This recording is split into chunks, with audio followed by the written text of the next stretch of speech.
আপনাদের পছন্দের ছবিগুলো যে এইচডি কোয়ালিটি না, আপনাদের ছবিগুলো কীভাবে ফেটে যাচ্ছে, এই ফাটা কীভাবে আপনারা এইচডি কোয়ালিটি করতে পারবেন, আজকে আপনাকে সেই টিপসটি দেখাবো।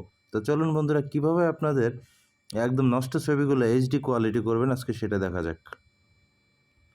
প্রথমে আপনাকে গুগল ক্রোমে আসতে হবে। গুগল ক্রোমে এখানে লিখতে হবে রিপ্লিকেট.com লিখতে হবে। লেখার পরে আপনাকে লগ ইন করতে হবে।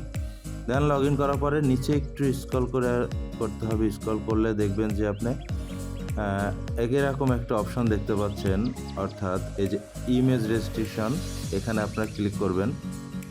এখানে ক্লিক করার পরে এরকম পেজ আসবে, এখানে আপনি ক্লিক করতে হবে। ক্লিক করলে দেখবেন যে তারপরে এরকম একটা পেজ আসবেন। পেজের নিচের দিকে একটু স্ক্রল করবেন।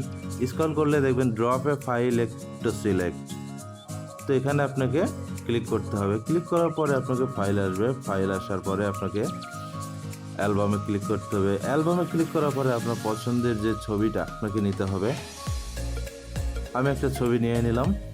তারপর আপনাকে একটু নিচে স্ক্রল করলে দেখবেন যে সাবমিট নামে একটা অপশন আছে, সাবমিটে ক্লিক করবেন। ক্লিক করার পরে আপনাকে কিছুক্ষণ অপেক্ষা করতে হবে। কিছুক্ষণ অপেক্ষা করার পরে এখানে দেখুন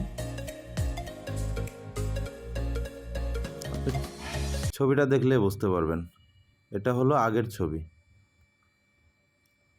আর এই ছবিটা হলো এখনকার ছবি।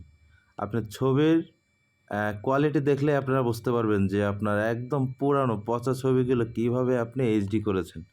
তো বন্ধুরা, এরকম ভিডিও পেতে হলে আমার ইউটিউব চ্যানেলকে যারা দেখছেন তারা অবশ্যই সাবস্ক্রাইব করবেন, আর ফেসবুক থেকে যারা দেখছেন পেজটিকে একটা ফলো করে দিন।